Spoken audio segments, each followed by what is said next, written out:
আল্লাহ সুবহানাহু ওয়া তাআলা নক্ষত্রগুলো সৃষ্টি করলেন, কিন্তু আজ পর্যন্ত কোনো পরিবর্তন কেউ দেখে নাই। ঠিক কিনা জোরে বলেন? এই পর্যন্ত কেউ পরিবর্তন দেখে নাই, কোনো গোলাম পরিবর্তন দেখে নাই। কেউ বলতে পারবে না চন্দ্রের মাঝখানে কোনো ফাটল দিয়েছে, সূর্যের মাঝখানে কোনো সমস্যা হয়েছে। চন্দ্র যেমন আছে তেমন, সূর্য যেমন আছে তেমন, নক্ষত্র যেমন আছে তেমন। আল্লাহ তাআলা বলে, বান্দা ফারজি'ল বাসারা হাল তারা মিন ফুতুর সুম্মা রজি'ল বাসারা কাররাতাইনি ইয়ানকালিব ইলাইকাল বাসারু খাসিআন ওয়া হুয়া আসীর। আল্লাহ বলে, বান্দা তাকায় দেখো আমার সৃষ্টির মাঝখানে কোনো ত্রুটি আছে কিনা। আজকে যে দোস্ত তাকায় দেখেন, এই যে একটা বিল্ডিং ছাদের ভিতরে কত সমস্যা দেখা যায়, 1 বছর 2 বছর পর পর পর পর সেখানে সমাধান করা লাগে। আস্তর ফেটে যায়, আস্তর ভেঙে যায়। ঠিক কিনা জোরে বলেন? কিন্তু আল্লাহ তাআলা কোন জামানায় কোন যুগের ভিতরে আল্লাহ চন্দ্র সূর্য বানাইলেন, কোন জামানায় আল্লাহ আকাশ জমিন বানাইলেন, কোন জামানায় আল্লাহ আকাশ সৃষ্টি করলেন, কিন্তু এই পর্যন্ত দোস্ত বন্ধু আমার আকাশের কোনো পরিবর্তন হলো না। মক্কার জমিনের ভিতরে জাবাল আবু কুবাইস, যেটা পৃথিবীর প্রথম পাহাড়, সুবহানাল্লাহ। হজরে সাফা পাহাড়ের ওপাশে, সাফা পাহাড়ের সঙ্গে লাগানো জাবাল আবু কুবাইস যে পাহাড়টা আছে দোস্ত, পৃথিবীর প্রথম পাহাড়, কিন্তু আজও পর্যন্ত পাহাড়ের কোনো পরিবর্তন নাই। কত যুগ হয়েছে, পাথরেরও পরিবর্তন নাই। যেমন পাথর তেমন পাথরে কোনো আছি। আল্লাহ বলে, বান্দা আমার সৃষ্টির দিকে তাকাই দেখো গোলাপ, দেখো সেখানে কোনো ত্রুটি আছে কিনা। এমন তো হয় নাই যে 1 বছর 2 বছর 100 বছর 500 বছর পর আস্তর লাগানো লাগে। সুবহানাল্লাহ, আস্তর লাগাইতে হয়। তো ইন্নাজ জামানা কাদ ইস্তাদারাকা হাইআতিহি, আল্লাহ রাসূল বলছেন যে নিশ্চয়ই যোগ সময়টা যেই দিন সৃষ্টি, ইন্নাজ জামানা কাদ ইস্তাদারাকা হাইআতিহি ওয়া খালাকাস সামাওয়াতি ওয়াল আরদ, যেই দিন আল্লাহ তাআলা আসমান জমিন সৃষ্টি করেছেন, ওই দিন থেকে যোগ সে আবর্তিত হচ্ছে। সুবহানাল্লাহ, সময় মতো। তাইলে বিশাল এই সূর্যটা, চন্দ্রটা, এই নক্ষত্ররাজিগুলি দেখেন, পৃথিবী অত্যাধুনিক হয়েছে। আজও পর্যন্ত যারা নাবিক আছেন, এখনো নাবিকরা বলি, যতই পৃথিবী অত্যাধুনিক হোক না কেন, মাঝে মাঝে রাডার সমস্যা হয় কিনা? কথা কয় না? অনেক সময় যোগাযোগ বিচ্ছিন্ন হয়ে যায়। কিন্তু সেই মুহূর্তেই বিজ্ঞানরা, যারা নাবিক আছেন সাগরে মহাসমুদ্রে যারা নাবিক আছেন, ওনারা নক্ষত্র দেখে এখনো তার রাস্তা পেয়ে যান। সুবহানাল্লাহ বলেন না? নক্ষত্র দেখে রাস্তা পেয়ে যান। এই নক্ষত্র আগে যেখানে ছিল এখন সেখানেই আছি। সুবহানাল্লাহ জোরে বলেন না? এই যুগ যুগ ধরে এই জিনিসগুলি যে একটু পরিবর্তন হচ্ছে না, সময় মতো সে আল্লাহর গোলামি করতে, সময় মতো সে করতেছি, ঢুকতেছি, এই কাজগুলি যে হইতেছি, এগুলো কি এমনি এমনি? জোরে বলেন না? তার পিছনে শক্তি আছে। সে শক্তির নাম কি? জোরে বলেন আল্লাহ। এই শক্তির নাম হলো আল্লাহ। সুতরাং দোস্ত, আপনার আমার দেহের ভিতরে পরিবর্তন হচ্ছে। আল্লাহুল্লাযী খালাকাকুম মিন দুফিন, আল্লাহ তাআলা বলে, ওই আল্লাহ তাআলা যিনি তোমাদেরকে সৃষ্টি করেছেন দুর্বলতা থেকে। আমরা সৃষ্টি কিসের? বলেন, দুর্বল না না সবল? খালাকাল ইনসানু দাঈফা, আল্লাহ বলে মানুষকে সৃষ্টি করেছে দুর্বল থেকে। আল্লাহ বলে, বান্দা তাকায় দেখো, তোমার জীবনের সূচনা দুর্বল। তোমার মা এবং তোমার বাবা দুইজনের মিলনের মাধ্যমে বান্দা যে নাপাক পানি বের হয়েছে, নাপাক পানিটা দুর্বল। এমন দুর্বল পানিগুলা, যে দুর্বল পানি দুনিয়ার কেউ কোনোদিন ধরতেও চায় না, দেখতেও চায় না। নিজের দেহ থেকে বের হওয়া পানি, নিজের দেহ থেকে নির্গত পানি, নিজের দেহের শরীরের পানি নিজে ধরতে চায় না। আল্লাহ বলে, বান্দা এমন পচা দুর্গন্ধ বাসি জিনিস দিয়ে আমি আল্লাহ তোমার জীবনের সূচনা তৈরি করেছি। আল্লাহু আকবার। আল্লাহুল্লাযী খালাকাকুম মিন দুফিন, ওই আল্লাহ তাআলা যিনি তোমাদেরকে সৃষ্টি করেছেন দুর্বলতা থেকে, দুর্বল থেকে। সুম্মা জাআলা মিন বা'দি দুফিন কুওয়া, আল্লাহ বলে বললাম তারপরে আমি আল্লাহ তাআলা সেই দুর্বল মানুষটাকে এক পর্যায়ে শক্তি দান করেছি, দেহে শক্তি দিয়েছি। ঠিক কিনা জোরে বলেন? যৌবন কাল, কোন কাল? সুম্মা জাআলা মিন বা'দি কুওয়াতিন দুফান ওয়া শাইবা, আল্লাহ বলে গোলাম তারপরে এক পর্যায়ে আমি আল্লাহ তাআলা সে মানুষটাকে দুর্বল বানিয়ে ফেলি, একবারে বুড়া বানিয়ে ফেলি। আহা, ঠিক কিনা জোরে বলেন? আল্লাহ তাআলা অফুরন্ত মেহেরবানি, ইহসান এবং করম এবং দয়া, যে আল্লাহ সুবহানাহু ওয়া তাআলা আমাদেরকে ঈমানের দৌলত দান করেছেন। ঈমান যদি আল্লাহ তাআলা আমাদেরকে না দিতেন কিছুই করার ছিল না। আল্লাহ তাআলা যদি আমাদেরকে মুসলমানের অন্তর্ভুক্ত না করতেন বা মুসলমানের ঘরে জন্ম না দিতেন কিছুই করার ছিল না। ফাআলুল লিমা ইউরিদ, তিনি যা চান তাই করেন। ওহু আলা কুল্লি শাইইন কাদির, তিনি সব বিষয়ের উপরে ক্ষমতা রাখেন। সুতরাং তিনি দয়া করে মায়া করে আমাদেরকে মুসলমানের ঘরে জন্ম দিয়েছেন। তারপরেও যদি আমরা মুসলমানিত্ব ধরে না রাখতে পারি তাহলে আমাদের কপাল পড়ছে,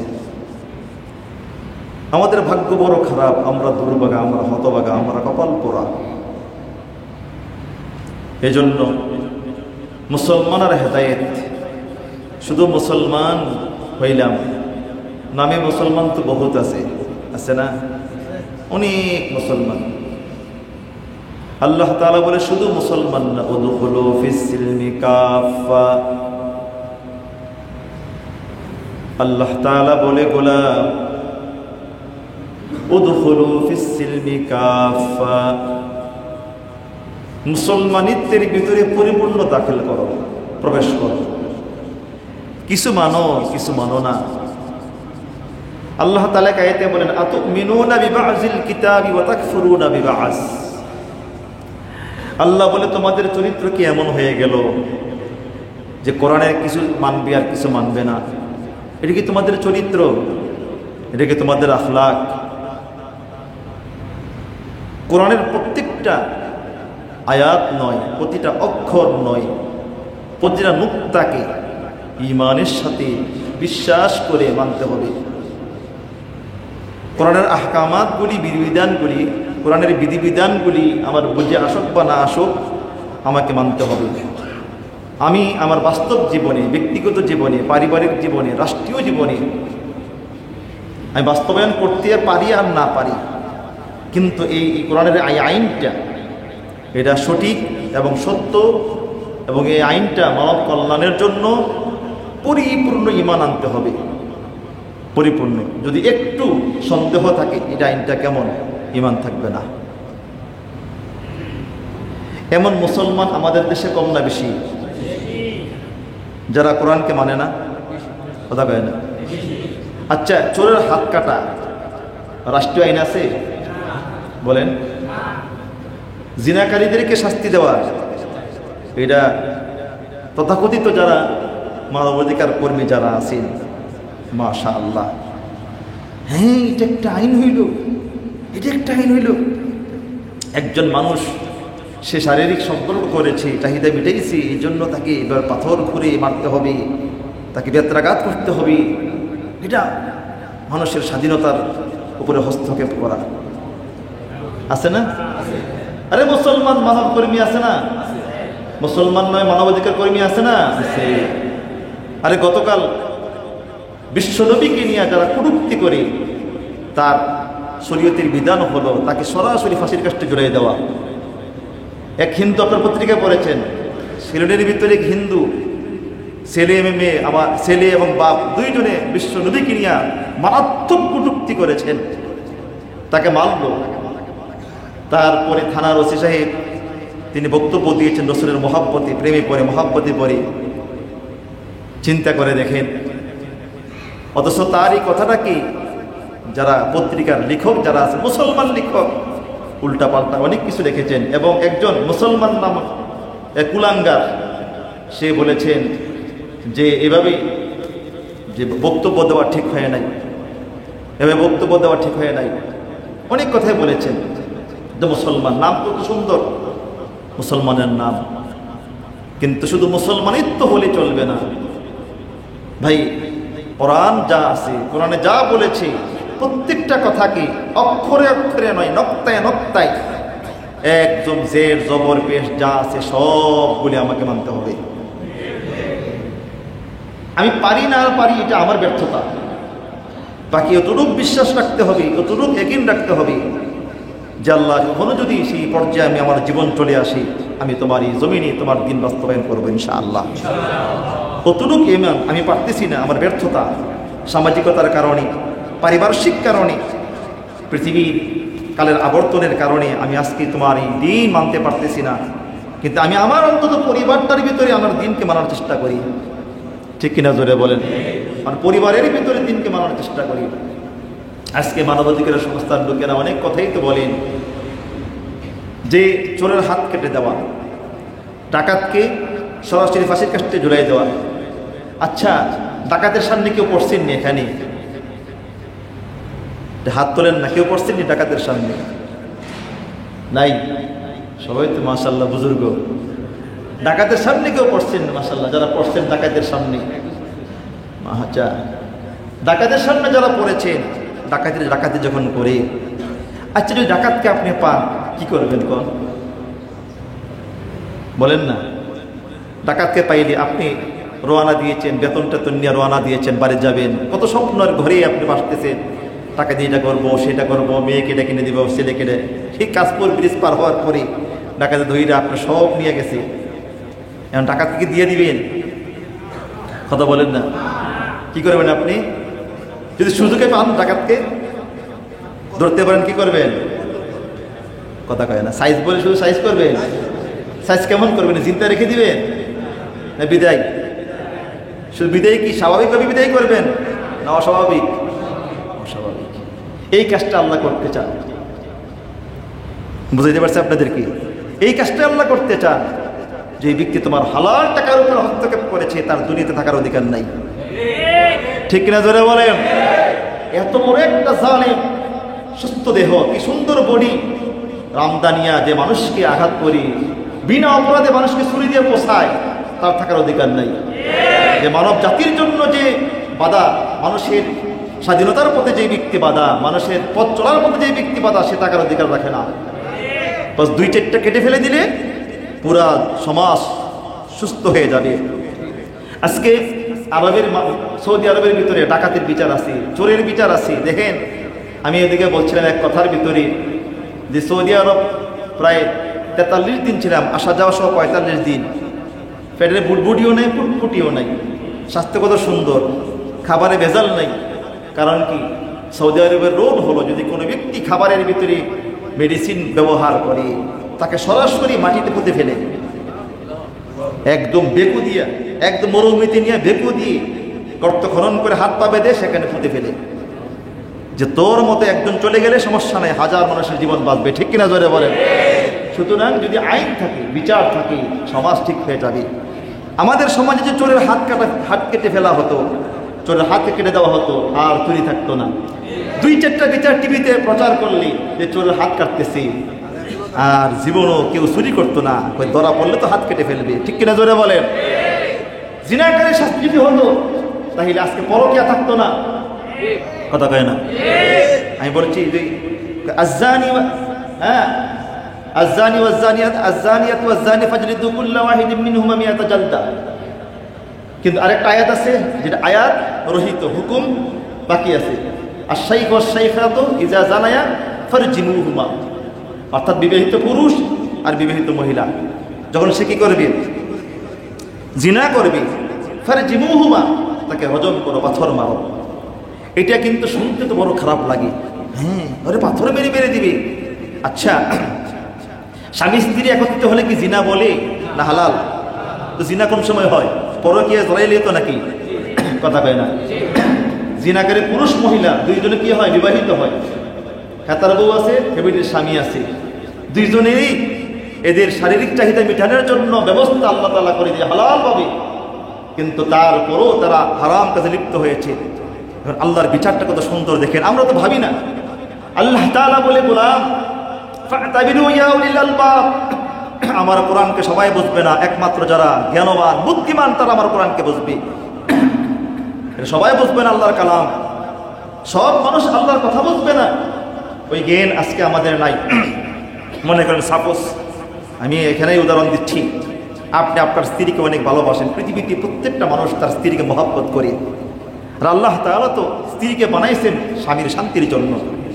আল্লাহ তাআলা বলেছেন, আমার যতগুলি নিদর্শন রয়েছে, কুদরত রয়েছে, এর ভিতরে একটি নিদর্শন কুদরত হলো আমি আল্লাহ তাআলা তোমাদের দেহ থেকে তোমাদের স্ত্রী বানাইছি। কেন? লিতাসকুনু ইলাইহা, যাতে করে তুমি তার কাছে গিয়ে শান্তি পাও। সুবহানাল্লাহ, সুবহানাল্লাহ কইতেন না তো? মনে অশান্তিতে আছেন, অল্প অল্প বলে। এটা তো আসলে আমরা আসলে আমাদের স্ত্রীদেরকে ওইভাবেই পারি না, আমরা আমাদের স্ত্রীদেরকে মূল্যায়ন করি না। আমি তো স্ত্রীকে বান্দি বানাইছি, স্ত্রী তো আমার ঘরের বান্দি না, সে আমার ঘরের রানী, আমি তার মতো বাদির মতো ব্যবহার করি। আল্লাহ রাসূল সাল্লাল্লাহু আলাইহি সাল্লাম ওনার স্ত্রীর সঙ্গে আমরা আজকে একটা বউ নিয়ে শান্তি থাকতে পারি না, অথচ আল্লাহ রাসূল 9 জন স্ত্রী একসঙ্গে ছিল, সবাই রাসূলের প্রতি সন্তুষ্ট ছিল, সবাই ওনার প্রতি খুশি ছিলেন। আমরা একজনের প্রতি একজনকে খুশি করাইতে পারি না। আমরা আজকে কেন পারি না, কোন কারণে পারি না? আচ্ছা, এই পর্যন্ত আপনারা শুনছেন কোনো দিন যারা বাস্তবে আলেম, যারা ওলামায়ে কেরাম, যারা বাস্তবে এই যে ওলামায়ে কেরামদের বউ কোনো আলেম তালাক দিছে শুনছেন না কোনো দিন? কথা কয় না, শুনছেন? শোনেন নাই? দুনিয়াদার যারা আছে, বিবাহের 1 মাস পরে শুরু হয় গন্ডগোল। এর অনেকগুলি কারণ আছে। একটা কারণ হলো বিজাতি সংস্কৃতির মাধ্যমে বিবাহ বন্ধনে আবদ্ধ হয়। বিবাহের আগে পরে নাট্যমঞ্চ তৈরি করে, নাটক সিনেমা বানাইয়া, আগে পরে গান বাদ্য বাজাইয়া, বস হুজুর যখন বিয়ার সময় হয়, হুজুর আইয়েন বিয়া পড়ান, এবার আপনার কাজ আপনি করছেন, আপনি যান, এবার আমরা শুরু করি। বিজাতি সংস্কৃতির মাধ্যমে গায়ে হলো বিজাতি সংস্কৃতি, ঠিক কিনা জোরে বলেন? এই সমস্ত সুন্নতের খেলাফ আমল করার কারণে দাম্পত্য জীবনে কলহ সৃষ্টি হচ্ছে, সেখানে সুন্নত নাই। 2 নাম্বার, আল্লাহ রাসূল সাল্লাল্লাহু আলাইহি সাল্লাম বলেছেন, ক্বালা রাসূলুল্লাহ সাল্লাল্লাহু আলাইহি ওয়াসাল্লাম আফজালুন নিকাহ বারাকাতুন ইসরাহু মাউনা। রাসূল বলেন, ওই বিবাহ বরকতময় যে বিবাহতে খরচ কম। কে বলেছেন? রাসূল বলেছেন, কারণ আমি তো খরচ কম করে পারি না। রাসূল বলেছেন ওই বিবাহ বরকতময় যে বিবাহতে খরচ কম। আমরা কম করি, পারলে আরো সদে আইন না ধুমধাম করে। আজকে নম্বর 3 নাম্বার, বিবাহের আগে মোহর নিয়ে মারামারি। কত? 10 লাখ। যদি ভেঙে যায়, কথা কয় না?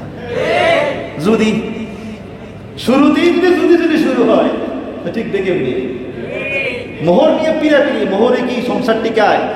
জোরে বলেন। 10 লাখ, আবার মোহর করে 20 লাখ, 15 লাখ, 1 কোটি টাকা মোহর। অথচ হাদিসের ভাষায় যতটুকু স্বামীর ক্ষমতা আছে অতটুকু সে মোহর ধরবে। আজকে আমার শুরুতেই তো অপসংস্কৃতির মাধ্যমে আমাদের বিবাহ বন্ধনগুলি আবদ্ধ হচ্ছে, এর জন্য হচ্ছে না। কারণ দোস্ত, আমরা যদি আমাদের স্ত্রীদের হক আমরা আদায় করতে পারতাম, হাদিসে আল্লাহ রাসূল বলেন, ওয়ালি জাওজিকা আলাইকা হাক্কুন ওয়ালি ওয়ালাদিকা আলাইকা হাক্কুন। তোমার স্ত্রীর হক তোমার উপরে আছে, তোমার সন্তানের হক তোমার উপরে আছে। হক আদায় করো। স্বামী স্ত্রীর দাম্পত্য জীবনে কখনো দেখবে কলহ সৃষ্টি হবে না। তার দুঃখগুলি বুঝতে হবে, তার ব্যথাগুলি বুঝতে হবে। আমার ছোট্ট মেয়ে গতকাল সে বলল, আমার যে বিয়াই বরুড়া মাদ্রাসার মুফতি নোমান, বাংলাদেশের সেরা আলেমের একজন আলেম। আমার বাংলাদেশের বড় বড় মাদ্রাসার একটা মাদ্রাসা বরুড়া মাদ্রাসা, বিশাল মাদ্রাসা, বিশাল এরিয়া, হাজার হাজার ছাত্র সেখানে। তো আমার মেয়ে সেখানে ছিল, ছোট্ট মেয়েটা। তো গতকাল বলতেছে, ওর আম্মার সামনে বলতেছে যে অতন মাদ্রাসার মোহতামিম, কত বড় আলিম, হাটাদির হজরতের খাস খলিফা, কত বড় বুজুর্গ মানুষ। কয় দেখতাম যে ফজর পরে এসে, এশরাক নামাজ পড়ে এসে তারপরে নিজেই তরকারি করতেন, নিজেই রুটি বলতেন। সুবহানাল্লাহ। স্ত্রীর পাশে বসে বসে আমার মেয়ে বলতেছে তরকারি করতেন। আল্লাহ রাসূলের সুন্নাত পালন করছেন, দাম্পত্য জীবনে শান্তির অভাব নাই। সুবহানাল্লাহ। রাসূল সুন্নাত পালন করেছেন। আজকে তো আমরা একটু মসজিদ থেকে এসে একটু দেরি হইলে, এই তুই কি করছ? অথচ রাসূল আকরাম সাল্লাল্লাহু আলাইহি সাল্লাম বিশ্ব নবী পুরা দিন দাওয়াতের কাজ করেছেন, রাতের বেলা দাওয়াতের মেহনত করেছেন। সকালবেলায় যখন হয় যে আম্মা আয়েশা বলেন, বিশ্ব নবী আমাদের কাছে আসতেন, এসে বলতেন, আয়েশা রে, কোনো কাজ বাকি আছে কিনা বলো, কোনো কাজ করার বাকি আছে কিনা বলো। আম্মা আয়েশা বলেন, রাসূল আকরাম সাল্লাল্লাহু আলাইহি সাল্লাম নিজেই, আমি আয়েশা যেহেতু ছোট ছিলাম, রুটি বলতে পারতাম না, বিশ্বনবী নিজের হাতে রুটি বলতেন। তারপরে লাকড়িগুলা কাটা ছিল, লাকড়ি কাটা হওয়ার কারণে বিশ্বনবী সেই লাকড়ির গোলা কাঁচা হওয়ার কারণে আগুন ধরতো না। বিশ্বনবী ফু দিয়ে দিয়ে দিয়ে আগুন জ্বালাতেন। রাসূলের দাড়ি মোবারকের মধ্য থেকে দোয়াগুলি বের হতে আমি আয়েশা দেখেছি। সুবহানাল্লাহ জোরে বলেন। আল্লাহ রাসূল সাল্লাল্লাহু আলাইহি সাল্লাম এসে স্ত্রীদের খবর নিতেন, সারাদিন পরিশ্রম করে এসে বলতেন, হাফসা ঘরের কোনো কাজ বাকি আছে কি, আমি কি সহযোগিতা করতে পারি? সুবহানাল্লাহ জোরে বলেন না। আমরা কয়েকজন এই কাজটা করে বলেন তো দেখি। এমন যদি আপনি করেন, আপনার স্ত্রী তো আপনার প্রতি দুর্বল হয়ে যাবে, ঠিক কিনা জোরে বলেন। স্ত্রী কি আল্লাহ রাসূল সাল্লাল্লাহু আলাইহি সাল্লাম স্ত্রীদেরকে পিছন দিক দিয়ে জড়াইয়া ধরতেন। সুবহানাল্লাহ। হাদিসে অনেক কথা আছে, আমরা তো এগুলো শিখি না, এগুলো আমরা মানি না। আমরা তো জড়াইয়া ধরলে, শালিরে ধরলে ভালো লাগে। রাগ করেন না আপনারা, আপনারা ভালো আছেন। পরকীয়ার জেরে আজকে যে আপনি কথার কথা মনে করেন, যে কথার কথা আমি সাপোজ উদাহরণ দেওয়ার জন্য বলছিলাম, যে আজকে জিনা করলে যে তাকে রজম মারতে হবে, পাথর মারতে হবে, এই বিষয়টা আমাদের খুব মাথায় লাগে। হ্যাঁ, হরে পাথর মেরে মারতে হবে, এটা কেমন শরীয়ত, কেমন বিচার? মানবাধিকার সংস্থার তারা তো এইগুলোই বলে। আচ্ছা, আপনি কথার কথা আপনি আপনার স্ত্রীকে মহব্বত করেন, ভালোবাসেন না? বাসেন কিনা জোরে বলেন। খুব ভালোবাসেন, তাকে মহব্বত করেন, তার জন্য আপনি অনেক কিছু করেন।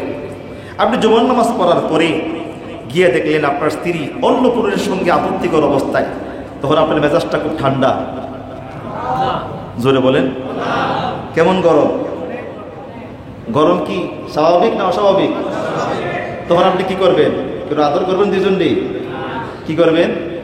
যদি মোটামুটি তরবারি একটা থাকে, দুইটারে শেষ, নাকি কথা কেন? এই কাজটা আল্লাহ করতে চান,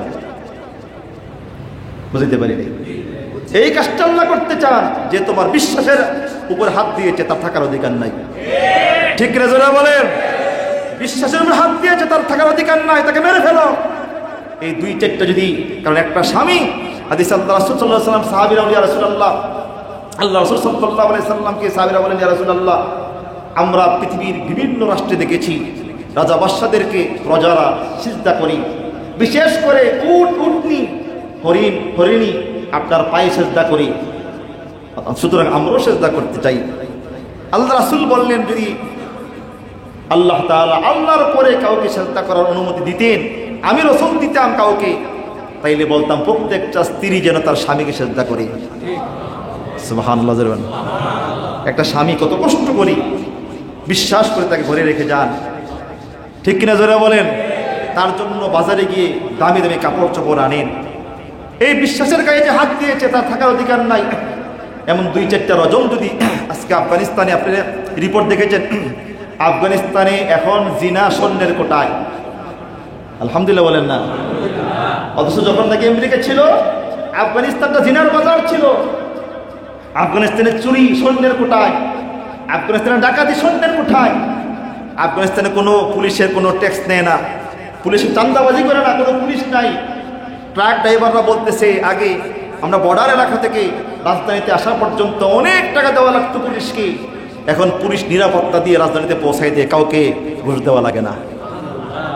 এই জন্য ফ্রান্সের বীর মিস্টার নেপোলিয়ন বলেছিলেন, Islam is the complete code of life. ইসলাম হলো একটি পূর্ণাঙ্গ জীবন ব্যবস্থা। মানুষের জীবনে শান্তি আনার জন্য, মানুষের জীবনে সুখ আনার জন্য ইসলাম ছাড়া বিকল্প কোনো রাস্তা নাই, ঠিক কিনা জোরে বলেন। আলহামদুলিল্লাহ, যেই ফ্যামিলির ভিতরে ন্যূনতম ইসলাম পালন করি, ওই ফ্যামিলিটা একটা জান্নাতের বাগান, ঠিক কিনা জোরে বলেন। জান্নাতের বাগান। আপনি প্রতিদিন আজ থেকে একটু নিয়ত করি, আমরা আজ থেকে প্রতিদিন এশারের পরে এই মোবাইল না টিপা, ফেসবুক না ঠেললা, টিভি না দেখা একটা কিতাব নিয়ে যান, ফাজেলা আমল নিয়ে যান বা অন্য কিতাব নিয়ে যান, এশারের পরে বসে স্বামী স্ত্রী মিলে সন্তানদেরকে নিয়ে অন্তত 1 পৃষ্ঠা 2 পৃষ্ঠা পড়েন। আল্লাহর জাতের কসমকে বলতে পারবো ইনশাআল্লাহ, আপনি দেখেন 40 দিন পরে আপনার পুরো ফ্যামিলির অবস্থা পরিবর্তন হয়ে গিয়েছে। এই আমলটাকে কে করবেন? নিয়ত করেন তো ইনশাআল্লাহ। গড়ে একটা তালিমের ব্যবস্থা করবেন ইনশাআল্লাহ।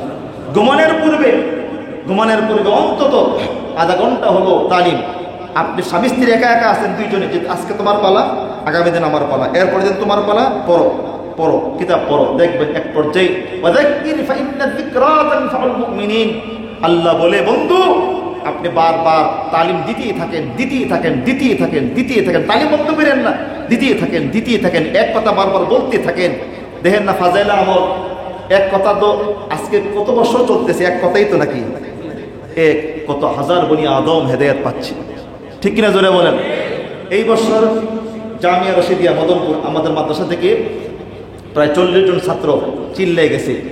তো চিল্লা যাওয়ার পরের অবস্থা আর চিল্লা যাওয়ার আগের অবস্থা পুরো ব্যতিক্রম। চিল্লা থেকে আসার পরে এদের আমল বেড়ে গেছে, খেয়াল করেন। কারণ 40 দিন একটা জায়গাতে সে যখন থাকে, মাদ্রাসা তো পরে ছাত্রগুলি, তারপর চিল্লা দেওয়ার পরে এদের আমলটা বেড়ে গেছে। স্বাভাবিক দোস্ত, আপনি গিয়ে দেখেন আল্লাহ রাস্তা বের হয়ে দেখেন যে আমলে কত পরিবর্তন। তো যে কথা বলতেছিলাম যে মুসলমান, এই যে কথা বলতেছিলাম যে শুধু মুসলমান হইলে চলবে না, উদখুলু ফিস-সিলমি কাফা, পরিপূর্ণ ইসলামে প্রবেশ করতে হবে, ঠিক কিনা জোরে বলেন, পরিপূর্ণ প্রবেশ করতে হবে। আজকে এটা আরবি কোন মাস? মুহররমের কয় তারিখ? মাশাআল্লাহ, আপনারা তো খুব বেহুশ না। আজকে মুহররমের 1 তারিখ। এই মুহররম মাসের তাৎপর্য কি এবং আশুরার তাৎপর্য কি? আমাদের সামনে আসতেছে আশুরা। এই আশুরা নিয়ে, মুহররম নিয়ে আমাদের দেশে কত মাতামাতি, কত কিছু, কত অপসংস্কৃতি আছে, শরীয়ত বিরোধী কত কাজ হচ্ছে মুহররম মাসকে নিয়ে। মুহররম মাসের তাৎপর্য কি এটা আমরা আগে জেনে নিই, তারপরে আশুরার তাৎপর্য কি এটা আমরা পরে জানবো ইনশাআল্লাহ। যে আয়াত আপনাদের সামনে তেলাওয়াত করেছে, আল্লাহ তাআলা বলে, আউযু বিল্লাহি মিনাশ শাইতানির রাজীম, ইন্না ইদ্দাতাশ শুহুরি ইনদাল্লাহি 12 শাহরা ফি কিতাবিল্লাহ ইয়াওমা খালাকাস সামাওয়াতি ওয়াল আরদ মিনহা আরবাআতুন হুরুম। আল্লাহ তাআলা বলেন, ইন্না ইদ্দাতাশ শুহুরি ইনদাল্লাহি 12 শাহরা, নিশ্চয়ই আল্লাহর নিকটে মাস হলো 12টা। কয়টা বলেন? কয়টা জোরে বলেন না? ইন্না ইদ্দাতাশ শুহুরি ইনদাল্লাহি 12 শাহরা ইয়াওমা খালাকাস সামাওয়াতি ওয়াল আরদ। আল্লাহ তাআলা বলে, বান্দা, যেই দিন আসমান জমিন সৃষ্টি করা হয়েছে সেই দিন থেকে আল্লাহর কাছে মাস হলো 12টা মাস। কয়টা মাস বলেন? 12টা মাস। মিনহা আরবাআতুন হুরুম, আর 12 মাসের মধ্যে 4টা মাস হলো সম্মানিত মাস। কয়টা মাস বলেন? কয়টা মাস? মিনহা আরবাআতুন হুরুম। এই 4 মাসের ভিতরে, 12 মাসের ভিতরে 4 মাস সম্মানিত মাস। এই 4 মাস সম্মানিত মাস কোন মাস এই সম্পর্কে আয়াতে লেখা নাই। এই 4টা মাস কোন সম্মানিত 4টা মাস এটা আয়াতে নাই, এটা হাদিসের ভিতরে বুখারীতে আসছে। রাসূল আকরাম সাল্লাল্লাহু আলাইহি সাল্লাম বলেন, ক্বালা রাসূলুল্লাহ সাল্লাল্লাহু আলাইহি ওয়াসাল্লাম, ইন্নাজ জামানা কাদ ইস্তাদারকা হায়াতিহি ইয়াওমা খালাকাস সামাওয়াতি ওয়াল আরদ। আল্লাহ রাসূল সাল্লাল্লাহু আলাইহি সাল্লাম বলেন, আল্লাহ তাআলা যেই দিন আসমান জমিন সৃষ্টি করেছেন সেই দিন থেকে কাল আবর্তিত হচ্ছে। কাল কি হচ্ছে বলেন? আবর্তিত হচ্ছে। রাতের পরে দিন, দিনের পরে রাত, একদিনের পরে 2 দিন, 2 দিনের পরে 3 দিন। এই যে সকালের পরে সন্ধ্যা, সন্ধ্যার পরে সকাল, এমনি করে বার, দিনের পরে রাত, রাতের পরে দিন, দিনের পরে সপ্তাহ, সপ্তাহের পরে মাস, মাসের পরে বছর। যেই দিন আল্লাহ তাআলা আসমান জমিন সৃষ্টি করেছেন, আল্লাহ রাসূল আকরাম সাল্লাল্লাহু আলাইহি সাল্লাম বলেন, সেই দিন থেকে যুগ সময় আবর্তিত হচ্ছে। কাদিস্তাদারা কাহাইআতিহি, যেই দিন আসমান জমিন আল্লাহ সৃষ্টি করেছেন ওই দিন থেকে যুগ পরিবর্তন হয়ে আসতেছে। অর্থাৎ ওই সময় থেকে যেমন পরিবর্তন হয়ে আসতেছে আজও পর্যন্ত সেই পরিবর্তিত হচ্ছে, ঠিক কিনা জোরে বলেন?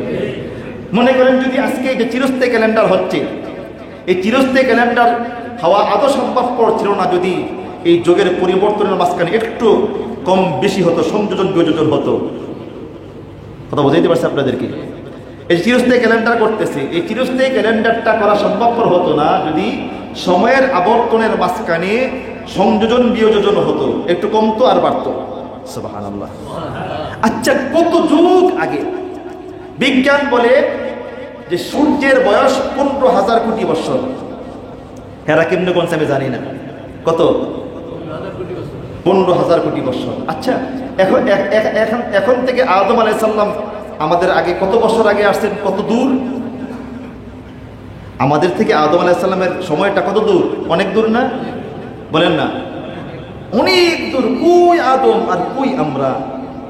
আদম আলাইহিস সালামের সময়টা অনেক দূর। তাহলে আদম আলাইহিস সালাম আর আমাদের মধ্যে সময়ের পার্থক্য কতটুকু?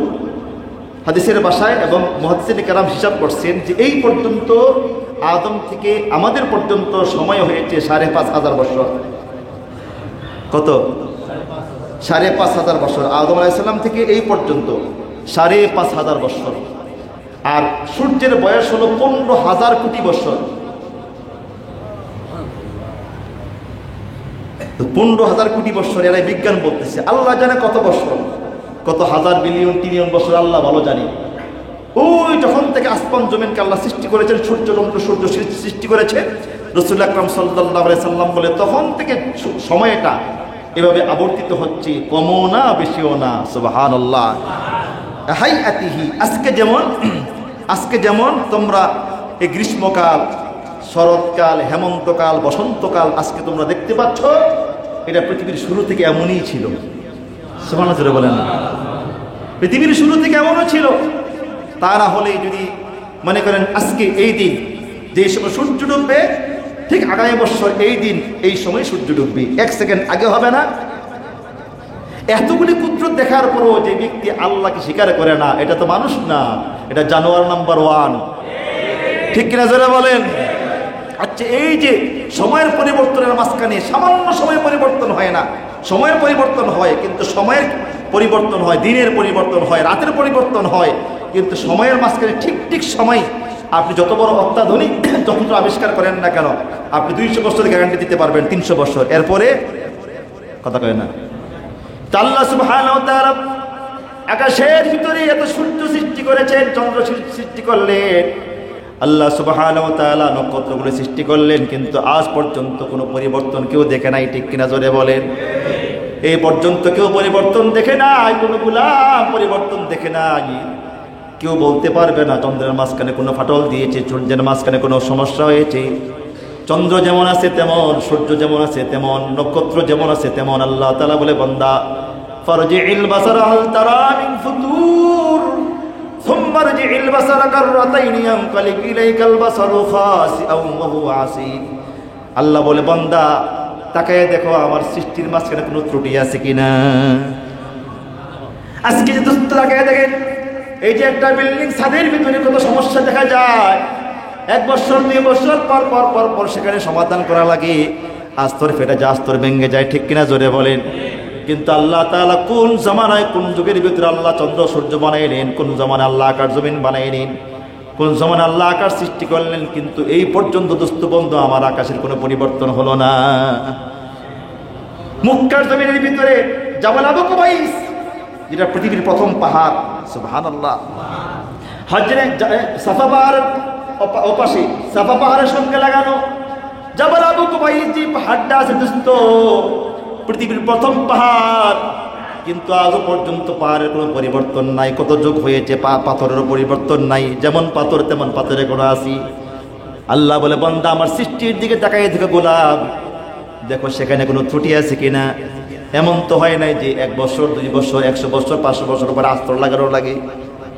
সুবহানাল্লাহ, আস্তর লাগাইতে হয়। তো ইন্নাজ জামানা কাদ ইস্তাদারাকা হাইআতিহি, আল্লাহ রাসূল বলছেন যে নিশ্চয়ই যোগ সময়টা, যেই দিন সৃষ্টি, ইন্নাজ জামানা কাদ ইস্তাদারাকা হাইআতিহি ওয়া খালাকাস সামাওয়াতি ওয়াল আরদ, যেই দিন আল্লাহ তাআলা আসমান জমিন সৃষ্টি করেছেন, ওই দিন থেকে যোগ সে আবর্তিত হচ্ছে। সুবহানাল্লাহ, সময় মতো। তাইলে বিশাল এই সূর্যটা, চন্দ্রটা, এই নক্ষত্ররাজিগুলি দেখেন, পৃথিবী অত্যাধুনিক হয়েছে। আজও পর্যন্ত যারা নাবিক আছেন, এখনো নাবিকরা বলি, যতই পৃথিবী অত্যাধুনিক হোক না কেন, মাঝে মাঝে রাডার সমস্যা হয় কিনা, কথা কয় না, অনেক সময় যোগাযোগ বিচ্ছিন্ন হয়ে যায়। কিন্তু সেই মুহূর্তে বিজ্ঞানরা, এই যারা নাবিক আছেন, সাগরে মহাসমুদ্রে যারা নাবিক আছেন, ওনারা নক্ষত্র দেখে এখনো তারা রাস্তা পেয়ে যান। সুবহানাল্লাহ বলেন না? নক্ষত্র দেখে রাস্তা পেয়ে যান। এই নক্ষত্র আগে যেখানে ছিল এখন সেখানেই আছি। সুবহানাল্লাহ জোরে বলেন। এই যুগ যুগ ধরে এই জিনিসগুলি যে একটু পরিবর্তন হচ্ছে না, সময় মতো সে আল্লাহর গোলামি করতে, সময় মতো সে করতেছি, ডুবতেছি, এই কাজগুলি যে হইতেছি, এগুলো কি এমনি এমনি? জোরে বলেন না, তার পিছনে শক্তি আছে। সে শক্তির নাম কি? জোরে বলেন আল্লাহ। এই শক্তির নাম হলো আল্লাহ। সুতরাং দোস্ত, আপনার আমার দেহের ভিতরে পরিবর্তন হচ্ছে। আল্লাহুল্লাযী খালাকাকুম মিন দুফিন, আল্লাহ তাআলা বলে, ওই আল্লাহ তাআলা যিনি তোমাদেরকে সৃষ্টি করেছেন দুর্বলতা থেকে। আমরা সৃষ্টি কিসে বলেন? দুর্বল না সবল? খালাকাল ইনসানু দাঈফা, আল্লাহ বলে মানুষকে সৃষ্টি করেছে দুর্বল থেকে। আল্লাহ বলে, বান্দা তাকায় দেখো, তোমার জীবনের সূচনা দুর্বল। তোমার মা এবং তোমার বাবা দুইজনের মিলনের মাধ্যমে বান্দা যে নাপাক পানি বের হয়েছে, নাপাক পানিটা দুর্বল। এমন দুর্বল পানিগুলা, যে দুর্বল পানি দুনিয়ার কেউ কোনোদিন ধরতেও চায় না, দেখতেও চায় না। নিজের দেহ থেকে বের হওয়া পানি, নিজের দেহ থেকে নির্গত পানি, নিজের দেহের শরীরের পানি নিজে ধরতে চায় না। আল্লাহ বলে, বান্দা এমন পচা দুর্গন্ধ বাসি জিনিস দিয়ে আমি আল্লাহ তোমার জীবনের সূচনা তৈরি করেছি। আল্লাহু আকবার। আল্লাহুল্লাযী খালাকাকুম মিন দুফিন, ওই আল্লাহ তাআলা যিনি তোমাদেরকে সৃষ্টি করেছেন দুর্বলতা থেকে, দুর্বল থেকে। সুম্মা জাআলা মিন বা'দি দুফিন কুওয়া, আল্লাহ বলে বললাম তারপরে আমি আল্লাহ তাআলা সেই দুর্বল মানুষটাকে এক পর্যায়ে শক্তি দান করেছে, দেহে শক্তি দিয়েছি। ঠিক কিনা জোরে বলেন? যৌবনকাল, কোন কাল? সুম্মা জাআলা মিন বা'দি কুওয়াতিন দুফা ওয়া শাইবা, আল্লাহ বলে গোলাম তারপরে এক পর্যায়ে আমি আল্লাহ তাআলা সে মানুষটাকে দুর্বল বানিয়ে ফেলি, একবারে বুড়া বানিয়ে ফেলি। আহা, ঠিক কিনা জোরে বলেন? এই যে ওনার দিকে তাকাই দেখেন, একসময় শক্তির তোমে মুহু করছে, কিন্তু এখন উঠতে গেলে বসতে পারে না। বসতে গেলে আমি দেখি তো আমার পাশে প্রায় সময় নামাজ পড়ে কত কষ্ট করে উনি ওঠেন আর বসেন, কিন্তু এই দেহটার ভিতরে একসময় যৌবন ভরা ছিল। ঠিক কিনা জোরে বলেন? আল্লাহ বলে, বান্দা আমি আজীবন কোনো মানুষের স্থায়িত্ব রাখি না। এই জন্য পৃথিবীতে তাকাই দেখেন, পৃথিবীর জমিনে যে যত বেশি বিনয়ী হয়, যত আল্লাহওয়ালা বুজুর্গ যারা দেখবেন তারা যত বিনয়ী হয়, আস্তে আস্তে এদের সম্মান, মাকাম, শক্তি বাড়তে থাকে।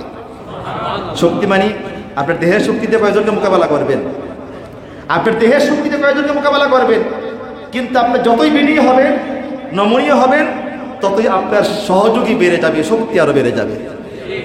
এই কে বিশ্বা হুজুরকে কে কি বলছে? তারা ধর।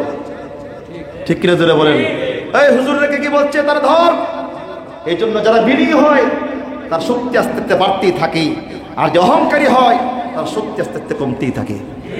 ঠিক কিনা জোরে বলেন? এই জন্য আল্লাহ না করো আমরা কখনো অহংকারী হব না, সবসময় বিনয়ী হব। আল্লাহ বলে, লা তামশি ফিল আরদি মারহা, বান্দা জমিনে অহংকার করে হাঁটিও না। ইন্নাকা লান তাখলিকাল আরদ ওয়া লাম তাবলুগিল জিবালা তুলা, তুমি জমিনটা ফাটাইতে পারবা না, পাহাড়ের চূড়া উঠতে পারবা না, অহংকার করিও না। ঠিক কিনা জোরে বলেন? এই কথাটা আমার আগে বুঝে আসতো না। মক্কা থেকে তায়েফ যাওয়ার সময় লিং রোডে যখন নাকি গাড়িটা ওঠে, ডান পাশে বাম পাশে যখন পাহাড়গুলি উপরের দিকে তাকানো হয়, তখন বুঝে আসে যে পাহাড়ে ওঠা কিনা, কথা কয় না, পাহাড়ের চূড়া ওঠা কিনা। আপনি হেঁটে উঠবেন, অসম্ভব, এত উপরে সেই চূড়া, সেখানে ওঠাও সম্ভব নয়। আমার হেলিকপ্টার সেটা ভিন্ন কথা, আপনি হেঁটে উঠবেন, ওই জমানার কথা বলতেছি। এই জন্য দোস্ত বন্ধু আমার, আমরা যারা আছি ইনশাল্লাহ একটু নিয়ত করি, ওয়াদা না, নিয়ত করি ইনশাল্লাহ আজ থেকে কোনোদিন অহংকার করব না। কে কে রাজি আছি? ইনশাল্লাহ বিনয়ী হব। হ্যাঁ, মান তাওয়াজা তারাফা, যেই ব্যক্তি বিনয়ী হয় সে উপরে উঠে যায়। সুবহানাল্লাহ জোরে বলেন। আপনি যখন নাকি উপর তলা থেকে নিচতলা নামেন, তো নামার সময়, আচ্ছা যখন আপনি উপরে ওঠেন তখন আপনি কি হন? বিনয়ী হন। আপনি উপরে উঠতে হলে কি এমনি ওঠেন? কথা বলেন। নিচতলা দোতলা, নিচতলা থেকে দোতলা উঠবেন, কিভাবে উঠবেন? কিভাবে? তখন কি? আরে ও বলেন না দোস্ত, আপনি উপরে উঠতে গেলে, সিঁড়ি বেয়ে উঠতে গেলে কি করতে হয়? নিচের দিকে তাকাইতে হয়, এমনি উঠলে ছিটকে পড়বেন। ঠিক কিনা জোরে বলেন? যখন আপনি উপর থেকে নিচের দিকে নামেন তখন একটু টান করেন সিনা, যখন বিনয় নিচের দিকে মাথা নত করেন উপরে উঠে যান, যখন একটু সিনা টান করেন নিচে নামেন। কথা বলেন? কারণ আপনি নামতে গেলে একটু সিনা টান করতে হয়, এভাবে, সেখানে আবার নিচের দিকে না। আমার দোস্ত বন্ধু আমার, আল্লাহ রাসূল সাল্লাল্লাহু আলাইহি সাল্লাম বলেন, ইন্নাজ জামানা কাদ ইস্তাদারা কায়হাতিহি, নিশ্চয়ই কাল জমানা, যেই দিন আসমান জমিন সৃষ্টি করা হয়েছে সেই দিন থেকে আবর্তিত হচ্ছে। তারপর আল্লাহ রাসূল কি বলেন? আস-সানাতু ইসনা আশারা শাহরা, মাস, বৎসর হলো 12 মাস। কয় মাস? আল্লাহ রাসূল আস-সানাতু ইসনা আশারা শাহরা, মাস হলো 12 মাস, বৎসর হলো 12 মাস। মিনহা আরবাতুন হুরুম, 12 মাস থেকে 4টি মাস সম্মানিত মাস। সালাসুন মুতাওয়ালিয়াত, এই 4 মাসের 3টা মাস একটানা লাগাতার। জিলহজ্জা, জিলকাদা, জিলহজ্জা, মুহররম, জিলকাদা, জিলহজ্জা, মুহররম। কয়টা হলো? এটা কোন মাস চলতেছে? জিলকাদা চলে গেল, তারপরে কি? জিলহজ্জা, জিলহজ্জা, জিলহজ্জা, জিলকাদা, জিলহজ্জা, মুহররম। জিলকাদা চলে গেল, জিলহজ চলে গেল, মুহররম। সালাসাতুন মুতাওয়ালিয়া, তিনটা হলো লাগাতার একটানা। জিলকাদা, জিলহজ্জা, মুহররম, এই তিনটা মাস হলো লাগাতার, এই সম্মানিত মাস। আর একটা মাস হলো রজব মাস, কি বাইনা রজবুল মুদার।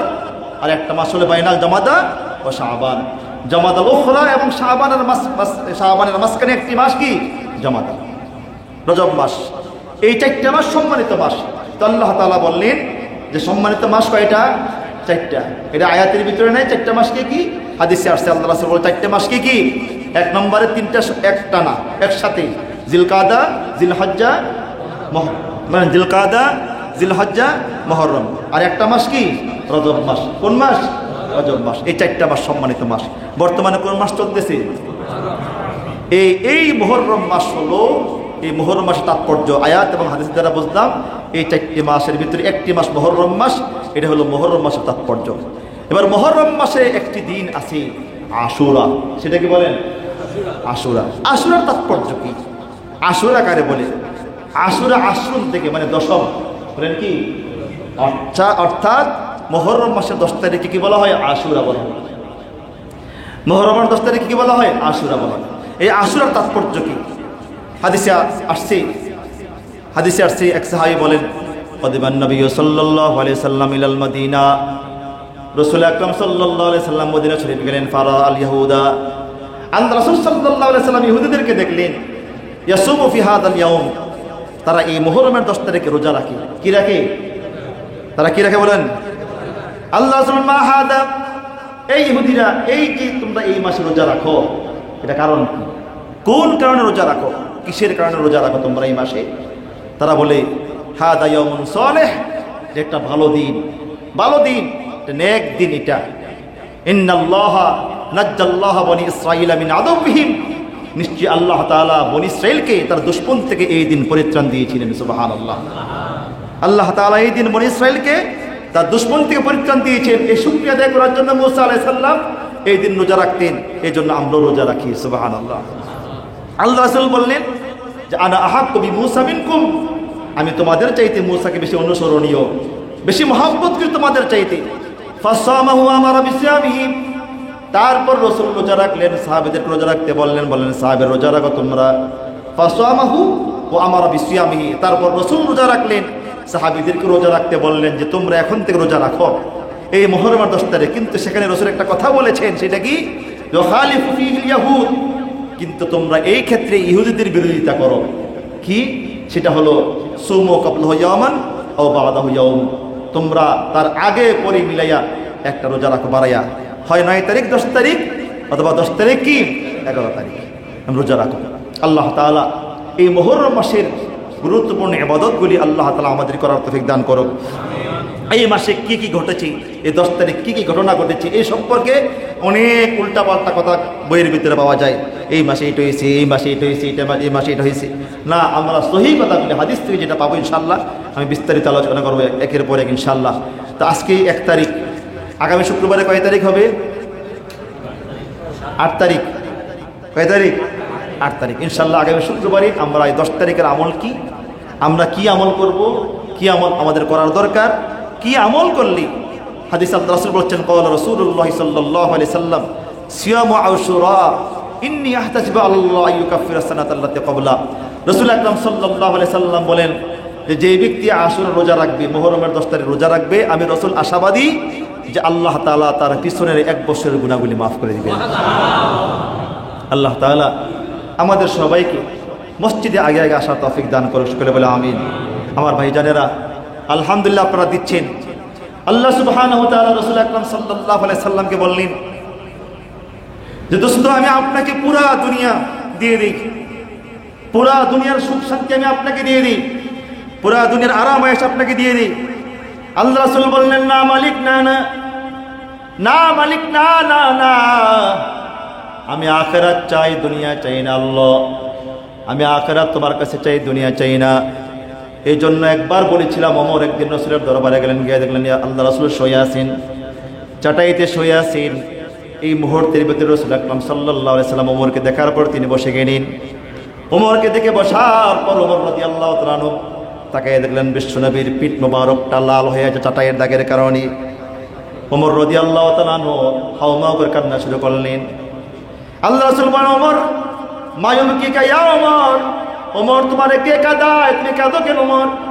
ওমর বলেন, ইয়া রাসূলুল্লাহ, দুনিয়ার রাজা বাদশা, দুনিয়ার বাদশারা, দুনিয়াদার বাদশারা কত আরামায় সে দুনিয়ার ভিতরে থাকি, কিন্তু আপনি তো বাদশা না, আপনি দু জাহানের বাদশা, দুনিয়ারও বাদশা আখিরাতেরও বাদশা, কিন্তু আপনি খেজুরের চাটাইতে ঘুমিয়ে আছেন, পিঠ মোবারকটা লাল হয়ে গিয়েছে, আমার সহ্য হয় না। আল্লাহ রাসূল একটা মাদুরে বানাই দিই, একটা তোষক বানাই দিই, নরম তোষক বানাই দিই, সেখানে আপনি শুইবেন। আল্লাহ রাসূল সাল্লাল্লাহু আলাইহি সাল্লাম ওমরের হাত ধরলেন, ওমরের হাত ধরে বলেন, ওমর হাতটাই দিকে দাও। ওমর হাত দিলেন। রাসূল বলেন, ওমর আতারা দাও না ইয়া ওমর, লাহুমুদ দুনিয়া লানাল আখিরা। ওমর তুমি কি সন্তুষ্ট না? দুনিয়াদার কাফেররা দুনিয়া নিয়ে যাক, আমরা আল্লাহর কাছ থেকে আখিরাত নেব। সুবহানাল্লাহ যারা বলেন, আতারা দাও না ইয়া ওমর, ওমর তুমি কি সন্তুষ্ট না? লাহুমুদ দুনিয়া, তারা দুনিয়া নিয়ে যাক, লানাল আখিরা, আমরা আল্লাহর কাছ থেকে আখিরাত নেব ইনশাআল্লাহ। বলেন ইনশাআল্লাহ। আমরা আল্লাহর কাছ থেকে জান্নাত নেব ইনশাআল্লাহ। জোরে বলেন, হাত করেন ইনশাআল্লাহ, সকলে জান্নাত নেব ইনশাআল্লাহ। দুনিয়া নিয়ে যাক দুনিয়াদাররা, কুকুর পচা মরা গরু খায়, দুনিয়াটা পচা মরা গরু, হালাল পথে যা আসে তা নিয়ে জীবন চলবো ইনশাআল্লাহ। ঠিক না? জোরে বলেন। হারাম পথে ঘুষ খাবো না, সুদ খাবো না, মিথ্যা বলবো না, বানাওয়াটি করবো না। আমার দোস্ত বন্ধু, আমার বলেছিলাম আল্লাহ রাসূল সাল্লাল্লাহু আলাইহি সাল্লামকে আল্লাহ তাআলা বারবার বলেন, দোস্ত পেরেশান কেন? দুনিয়া চান নাকি, দুনিয়া প্রয়োজন নাকি বলেন, দুনিয়ার দরকার নাকি বলেন? রাসূল বললেন, না না না মালিক, না না, দুনিয়া চাই না, দুনিয়ার দরকার আমার নাই। আল্লাহ আমি আখিরাত চাই। আল্লাহুম্মা হিনি মিসকিনা ওয়া আমিতনি মিসকিনা ওয়াহশুরনি ফি জুমরাতিল মাসাকিন। আয় আল্লাহ, আমাকে দুনিয়া মিসকিন অবস্থা রাখিও, মিসকিন অবস্থা আমাকে ইন্তেকাল দিও, এবং কিয়ামতের ময়দানে মিসকিনদের সঙ্গে আমাকে হাসর করাইও। রাসূল দোয়া করতেন আল্লাহ আখিরাত। কিন্তু মজার বিষয় হলো, কিন্তু রাসূল আল্লাহর কাছ থেকে নিতেন না, কিন্তু দুনিয়ার আখিরাতের কাজের বেলায় রাসূল সাহাবীদেরকে বলতেন, দাও আবু বকর, দাও ওমর, দাও মসজিদ করবো, এটা করবো। আসহাবে সুফফা ছাত্ররা, মাদ্রাসা ছাত্ররা খানা পায় না, এদেরকে চাল দাও, এটা দাও। তো সাহাবীর একদিন কয়, ইয়া রাসূলুল্লাহ, আপনি আল্লাহর কাছ থেকে নেন না, আমগোর কাছে চান কেন? কথা বোঝেন না, কথা বুঝেননি, বোঝেন না, তার কাছ থেকে নেন না। আল্লাহ দিতে চায় আপনাকে এমনি এমনি, আপনি বললে তো মসজিদ এমনি হয়ে যাবে, কথা কয় না? আপনি বললে তো অটোমেটিকলি রাতের বেলায় আল্লাহ কুদরতির মাধ্যমে মসজিদ বানাই দিব। তো আল্লাহ দিতে চাই, সেখান থেকে নেন না আপনি, তো আমগোর কাছ থেকে বারবার চান, আছে না? এই যেমন আপনারা, না আপনারা আলহামদুলিল্লাহ দেন, আছে না অনেক মসজিদে, যে এত হুজুরে চায় কেন, এত চায় কেন? না দোস্ত, না না না। রাসূল বললেন, সাহাবীরা আমি স্বচক্ষে জাহান্নাম দেখে আসছি, দাও দাও করে জ্বলতেছে। সাহাবীরা, আমি তো তোমাদের কাছ থেকে 1 টাকা 2 টাকা 5 টাকা নিয়ে জমা করতেছি জাহান্নামের আগুন তোমাদের কাছ থেকে নেবানোর জন্য। আল্লাহু আকবার, জোরে বলেন। এই যে আপনি দান করে মসজিদে দান বাক্সে দান করতেছেন, কিসের উদ্দেশ্যে?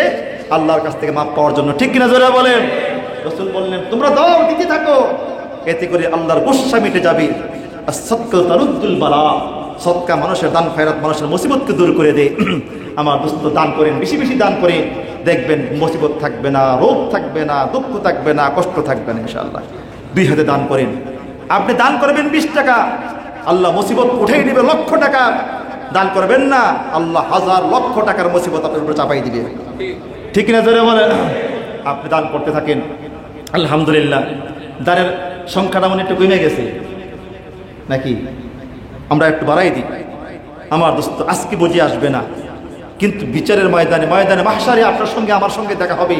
কিতাবে লেখছে, কিয়ামতের ময়দানে মানুষ চিৎকার করে বলবে, হায় যদি আমার হাত পা গুলি বেঁধে আমার সম্পদগুলি আল্লাহর রাস্তায় দান করে দেওয়া হতো। মানুষ চিৎকার করে বলবে, কারণ এই জমিন ধ্বংস হবে, আকাশ ধ্বংস হবে, সব ধ্বংস হবে, কিছুই থাকবে না, ঠিক কিনা? জোরে বলেন। সব শেষ হয়ে যাবে, এই জমিন পড়েই থাকবে, সব পড়েই থাকবে, কিন্তু আমি আপনি, কথা কয় না, না কেউ নিয়ে যেতে পারছে নাকি? আমরা বলেন, যত হাম তাম করছি যত মানে খাওয়ার জন্য পিড়ে পিড়ে করছে, কেউ নিয়ে যেতে পারছে? আমার একটা লোক দেখান বলে এসে যাওয়ার সময় নিয়ে গেছে এগুলা ধোঁকা, ধোঁকা দুনিয়ার জিন্দেগি। কিন্তু আল্লাহর ওয়াদা হলো তুমি আমার রাস্তা দান করবে 1 টাকা, আমি তোমাকে দিব 700 টাকা। এটা কারো ওয়াদা? কোরআনে কি ভুল আছে নাকি? আল্লাহ মিথ্যা বলে নাকি? জোরে বলেন। আল্লাহ ওয়াদা করছেন তুমি দিবে 1 টাকা। আমি আগেও বলেছি আলহামদুলিল্লাহ আলহামদুলিল্লাহ আলহামদুলিল্লাহ আলহামদুলিল্লাহ, আমার জিন্দেগিতে 1টা 2টা ঘটনা না, আমার জীবনে অনেক ঘটনা ঘটে গিয়েছে যে আল্লাহ রাস্তা দান করে আমি সরাসরি পেয়েছি। আপনি দান করে দেখেন। আলহামদুলিল্লাহ, আমার ড্রাইভার তো এখন তো আর গাড়ি নেই, একটু দোয়া আছে আপনাদের কাছে, আল্লাহ যেন একটা সাওয়ারি, গাড়ি থাকা সুন্নত, সাওয়ারি থাকা সুন্নত, আল্লাহ যেন একটা ভালো সাওয়ারির ব্যবস্থা করে দেয়। আমিন আমিন বলেন আমিন। তো যেই কথা বলতেছিলাম যে আমার ড্রাইভার যখন থাকতেন প্রায় 15 বছর, যে এর আগে 8 বছর এক ড্রাইভার ছিলেন, আরেক ড্রাইভার ছিলেন 7 বছর। এর ভিতরে আলহামদুলিল্লাহ তারা দেখছেন, অহংকার করে বলতেছি না, যে আমি কখনো কোনো ব্যক্তিকে যারা হাত পাতেও আম্বাসা ইলা ফালা তানহার, রসুল আকরাম সাল্লাল্লাহু আলাইহি সাল্লামকে আল্লাহ বলে, দোস্ত কেউ যদি আপনার কাছে হাত পাতে তাকে ধমক দিয়েন না। আমার চরিত্রটা বলি, আপনারা ভালো, আমি তো একটা ভিক্ষুক দেখলি, হে কি রে, এই তোর হাত পাও নাই, কি দরকার আছে এটা বলার আপনার? আপনি তাকে এটা বলবেন কেন? আপনি তাকে পারলে দেন, না পারলে হাত বলে দেন, ভাই আমার কাছে নাই, দেখি আরেকদিন তুমি সামনে পড়লে আমি দেবো তোমাকে ইনশাআল্লাহ। আরে আল্লাহ যে আপনাকে এইভাবে করে নাই, এইভাবে করার তৌফিক দিয়েছেন, শুকরিয়া আদায় করেন। ঠিক না? জোরে বলেন। ইয়াদুল উলিয়া খায়রুম মিন ইয়াদিস সুফলা, উপরের হাত উত্তর নিচের হাতের চাইতে। আল্লাহ যে আপনাকে এমন করার তৌফিক দান করেছেন, এমনটা হয় নাই, এটা ভালোই তো নাকি? এটা আল্লাহ আপনাকে আপনার সামনে এমন ব্যক্তি দাঁড় করাইছে যে তার চেয়ে আপনি অনেক উত্তম। সুবহানাল্লাহ জোরে বলেন। তা আপনি পকেটে হাতান, না থাকলেও হাতান, এটা ফিরিস্তা রেকর্ড করতেছি। নাই ভাই, নাই তো টাকা পয়সা, ঠিক আছে আমি আরেকদিন সামনে পড়লে তোমাকে দেবো, ইনশাআল্লাহ করবো তো ইনশাআল্লাহ। কোনো ভিক্ষুককে, কোনো হাত পাতনেওয়ালাকে কখনো ধমক দেবো না ইনশাআল্লাহ। রাজি আছেন ইনশাআল্লাহ? আমার একটা অভ্যাস হলো, আমি যতক্ষণ আমার পকেটে থাকি আলহামদুলিল্লাহ, অহংকার না, আমি দিতেই থাকি। আপনি দিবেন, মসজিদ সামনে পড়ছে দিবেন, 5 টাকা দেন, 2 টাকা দেন, 1 টাকা দেন, মসজিদে ফালাই দেন। কারণ কিয়ামতের ময়দানে পুরা জমিন সাক্ষী দিবে, আল্লাহ তোমার বান্দা এখানে দাঁড়াইয়া এই মসজিদের জন্য 2 টাকা দান করেছিল। দিব তো ইনশাআল্লাহ? জোরে বলেন। আল্লাহ আমাদের সবাইকে কবুল করুক। আপনি ভাবেন, আপনি নিয়ত করে দেন, এই মসজিদে হাজার হাজার লোক, মাদ্রাসা ছাত্ররা, বড় বড় মুফতি মুহাদ্দিসরা এখানে নামাজ পড়ে, প্রতিদিন কত সেজদা হয়। যদি আপনি আপনাদের সঙ্গে প্রতিদিন দিতেই থাকেন, তাহলে প্রতিটা মানুষের সওয়াবের একটা অংশ আপনার আমলনামা পৌঁছতে থাকবে। আমরা এখন থেকে একটু হাতের দানের হাতটা একটু বাড়াবো তো ইনশাআল্লাহ, একটু বাড়াই দিই ইনশাআল্লাহ। আল্লাহ আমাদের সবাইকে তৌফিক দান করুন। আলহামদুলিল্লাহি রাব্বিল আলামিন, والصلاة والسلام على سيدنا وسيد الأنبياء والمرسلين محمد وعلى آله وأصحابه أجمعين. ربنا ظلمنا أنفسنا وإن لم تغفر لنا وترحمنا لنكونن من الخاسرين. আই মালিক, অনেক অপরাধ অন্যায় করেছি আল্লাহ, আর করব না, ক্ষমা চাই, মাপ চাই আল্লাহ। আমাদের জীবনের সগীরা কবিরা, শিরিক বিদআত, জানা অজানা, ইচ্ছা অনিচ্ছায়, দেখায় গোপনে যত গুনাহ করেছি আল্লাহ, সমস্ত গুনাহ থেকে মাপ চাই রে মালিক। আমাদের জীবনের সমস্ত গুনাহগুলি মাফ করে দেন আয় মালিক আল্লাহ। আমাদের এখানে কারো মা নাই, কারো বাবা নাই, কারো বোন নাই, কারো ভাই নাই, কারো আপনজন নাই রে মালিক আল্লাহ। জানি না আমাদের আপনজন কবরে কোন হালতে আছি আল্লাহ। আমাদের আপনজনদের কবরগুলোকে জান্নাতের বাগান বানিয়ে দে আয় আল্লাহ মাওলা। আমরা এখানে যারা হাত তুললাম আয় আল্লাহ, আমরা কেউ ঋণগ্রস্ত, কেউ অভাবী মালিক আয় আল্লাহ। কারো সন্তান বকাটে, স্ত্রী কথা শোনে না, ছেলে মেয়ে কথা শোনে না রে মালিক আল্লাহ। এমন সংসার যাদের আছে আল্লাহ, সে সংসারে তুমি শান্তি আনয়ন করে দাও আল্লাহ। সে সংসারগুলিকে শান্তি দিয়ে ভরপুর করে দাও আল্লাহ। অনেকে অনেক মুসিবতে আছে আল্লাহ, মুসিবতগুলি দূর করে দাও আল্লাহ। অনেকে অসুস্থ আছে আল্লাহ, তাদেরকে শেফা আজলা কামেলা দয়া নসিব করে দাও আয় মালিক আল্লাহ। যারা যারা দান করতেছে, তোমার রাসূল বলেছে দানের কারণে জাহান্নামের আগুন নিভে যায় আয় মালিক। এই মুসল্লিগুলি আমার প্রিয় মুসল্লি বন্ধু মানুষ, যখন যা চাই তখন তাই দেয় রে মালিক আল্লাহ। তুমি ওয়াদা করেছো 1 টাকা 60 টাকা তুমি দুনিয়ার জমিনে 700 দিবে দুনিয়ার জমিনে আল্লাহ আমরা দুনিয়াতেও চাই, আখিরাতেও চাই। আয় মালিক আমাদের প্রত্যেকের হায়াতে রিজিকে বরকত দান করে দিন। আয় আল্লাহ এই দানের বদৌলতে আমাদের জীবনের মুসিবতগুলি দূর করে দিন। আয় আল্লাহ মাওলা এই দানের বদৌলতে কিয়ামতের ময়দানে মাহশারে কঠিন বিচারের দিনে আযাব থেকে মুক্ত করে দিন। আল্লাহ তোমার এই বান্দাগুলির কার দিলে কি আছে একমাত্র তুমি জানো, আমরা কেউ জানি না। আয় আল্লাহ প্রত্যেকের মনের নেক বাসনাগুলি পুরা করে দাও আল্লাহ। আল্লাহ অনেকে দোয়া চেয়েছে, যে যে আশা নিয়ে দোয়া চেয়েছে প্রত্যেকের মনের নেক বাসনাগুলি পুরা করে দাও। ওয়া সাল্লাল্লাহু তাআলা আলা খায়রি খালকিহি মুহাম্মদ ওয়া আলা আলিহি ওয়া আসহাবিহি আজমাইন। আমিন আমিন ওয়ারহামনা মাআহুম বিরহমাতিকা ইয়া আরহামার রাহিমিন।